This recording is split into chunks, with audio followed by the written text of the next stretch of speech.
You know when you're reading an ancient myth and you come across something that just sounds, well, impossible? Today, we're diving deep into a wild theory that suggests maybe it wasn't impossible at all. We're looking at Hindu mythology through a very different and very controversial lens. Seriously, what if they were actually history? A record of events so advanced, so far beyond what early humans could possibly understand, that they could only describe them in one way, as the acts of powerful, all-knowing gods. So first, let's talk about the idea of flying machines. We're not just talking about simple chariots. The texts describe these incredible things called vimanas, which could supposedly fly through the sky and even travel between different worlds. Then, you've got these weapons. Weapons so powerful they were said to unleash the force of 1,000 suns, capable of wiping out entire armies in just one blinding flash. And on top of all that, you have these beings with the truly godlike ability to create and even change life itself. All of these incredible descriptions are woven right into the fabric of ancient Hindu epics. So it makes you wonder, right? Are these just powerful metaphors, or could they be describing something very, very real?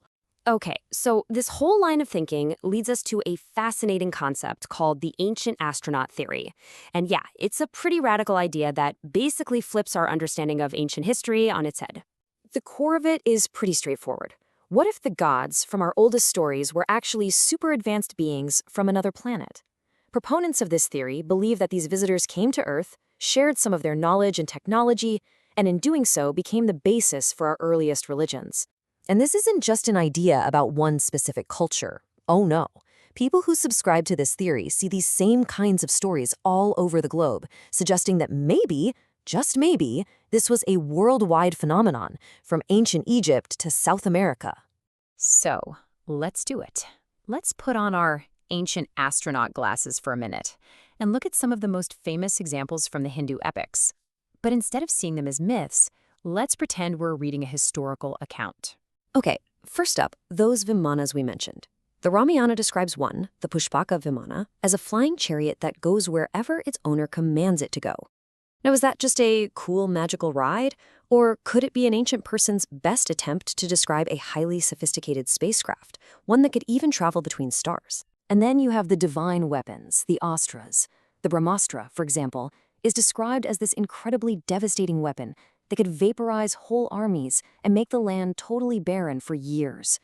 To someone back then, that would seem like divine power.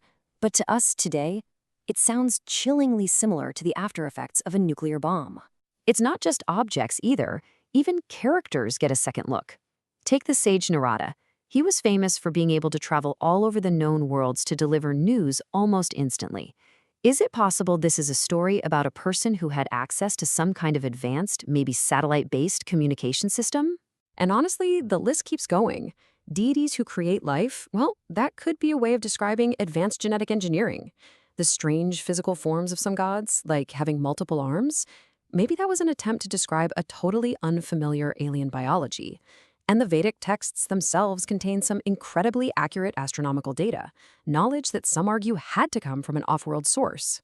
But, and this is a huge but, there is, of course, a completely different way to look at all of this. It's a much more traditional view, and it builds an entirely different picture by seeing these epic tales as symbolic, not literal stories. Let's switch lenses. Right off the bat, the single biggest problem for the ancient astronaut theory is pretty simple. There is absolutely zero direct physical proof. No crashed spaceships, no alien tools, nothing.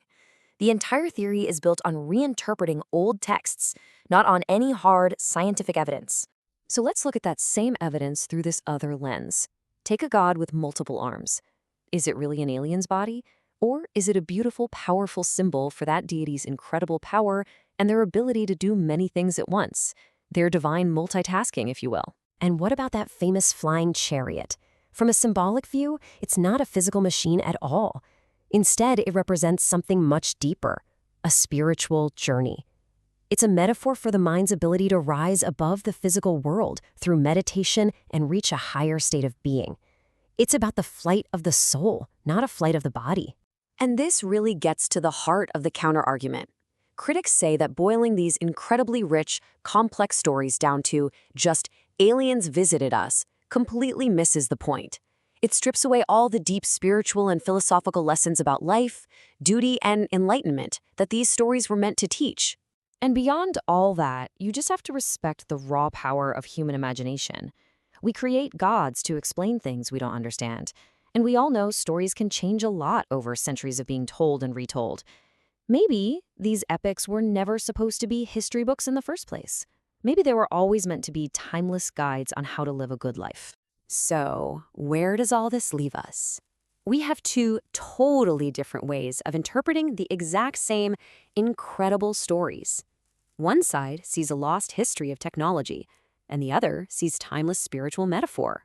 Let's be really clear about this. Scientifically speaking, the ancient astronaut theory is exactly that, a theory.